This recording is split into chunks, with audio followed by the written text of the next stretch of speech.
Hello बच्चों, बहुत दिनों के बाद वीडियो डाल रही हूँ।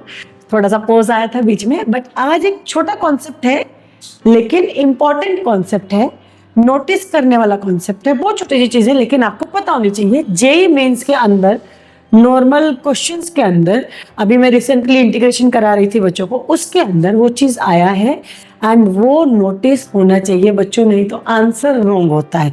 सो कॉन्सेप्ट इज व्हाट, छोटी सी चीज, रूट ऑफ एक्स स्क्वायर क्या होगा? रूट ऑफ एक्स स्क्वायर होगा मोड एक्स। ये ध्यान देना है। मतलब इसको थोड़ा सा एक्सप्लेन करके बताती हूँ। अगर मुझे क्वेश्चन में रूट लग के आया है किसी भी नंबर को, किसी भी चीज को, तो उसका आंसर आपका पॉजिटिव आना चाहिए। रूट लग के अगर क्वेश्चन में आया है तो निगेटिव नहीं देगा। अच्छा, अब एक चीज थोड़ा सा बैकवर्ड में जाते, जब हम x square is equal to something लिखते हैं तो वहां पे एक्स स्क्वायर जो प्लस माइनस आता है, क्योंकि क्वेश्चन ने रूट लगा के नहीं दिया है, that is x square is equal to something, तो वहां से वैल्यू एक्स की निकालेंगे तो 2 निकलती है। लेकिन अगर मैं रूट ऑफ एक्स स्क्वायर की बात करूं, so this is mode of x, that means कि ओनली पॉजिटिव वैल्यू ही आएगी, उसकी नेगेटिव वैल्यू नहीं आएगी। अब इसको मैं अप्लाई करके दिखाती हूँ छोटे से कॉन्सेप्ट को एक क्वेश्चन के ऊपर।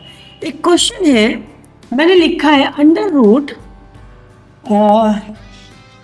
2 माइनस √3 का square plus under root 2 plus √3 का स्क्वायर। सो इसका आंसर क्या होगा? 90% इसका आंसर बोलते हैं बच्चे 2√2, क्योंकि ये स्क्वायर से रूट आप बोलेंगे निकल जाएगा, ये स्क्वायर से रूट आप बोलेंगे निकल जाएगा, देन बचेगा √2 माइनस √3 और इधर से √2 plus √3 cancel, then answer will be 2√2, जो कि रॉन्ग है because of this concept. So correct answer क्या होगा और क्यों? अब जब मैं बोलती हूँ root of x square mod x है, तो इसका भी मोड होना चाहिए, मतलब वैल्यू बाहर आएगी, सिंगल एक्स ही होगा लेकिन वो पॉजिटिव वैल्यू देगा। सो मैं √2 माइनस √3 नहीं लिख सकते, दिस इज रॉन्ग। क्यों रॉन्ग? क्योंकि ये निगेटिव दे रहा है।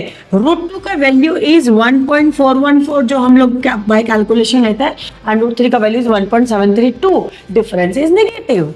सो ये नहीं लेना है। सो करेक्ट क्या होगा?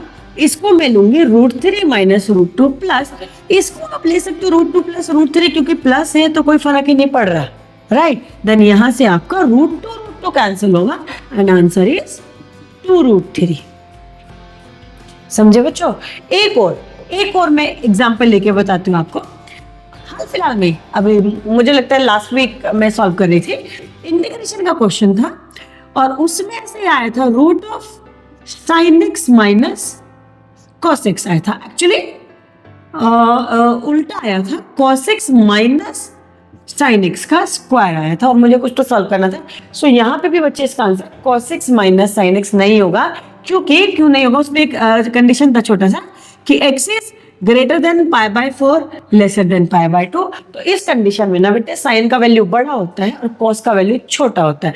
तो दैट्स वाई, जैसे मैंने यहाँ पे लिख के दिखाया वो √2 में, अगर मैं cos x minus sin x लिख देती हूँ तो निगेटिव आंसर आएगा। सो दैट्स वाई मुझे लिखना है sin x minus cos x। तो ये चीज आप ध्यान रखें कि अगर रूट आ रहा है किसी भी नंबर को तो आप ध्यान दें कि उसका पॉजिटिव वैल्यू बाहर है, अंदर कुछ ऐसा वैल्यू है जो डिफरेंस करके माइनस है, जैसे इस केस में बताया, इस केस में बताया। सो आप उसको रिवर्स करो क्योंकि मोड एक्स देना है। अंडरस्टूड? आई होप आप ये समझ गए होंगे। छोटी सी चीज है लेकिन अगर ये ध्यान नहीं दिया, इस चीज का, ये कॉन्सेप्ट का आपको नहीं पता है, तो डेफिनेटली बच्चा आंसर रॉन्ग हो जाएगा। सो इस चीज को नोट करो, समझ के लो। कोई भी प्रॉब्लम है, कुछ चीज नहीं समझ में आए, कुछ भी आपको ये कर रहे हैं, मुझे कमेंट सेक्शन में कर सकते हो। एंड अगर आपको समझ में आई है, कोई चीज लगा है कि हाँ रे ये तो हम कर ही नहीं रहे थे, ये तो हम जस्ट रैंडम ऐसे ही कर रहे थे, अब ये नोटिस हुआ है, सो प्लीज लाइक करना वीडियोस को, सो दैट मुझे भी समझ में आए कि आपको कितना समझ में आए। Okay bye.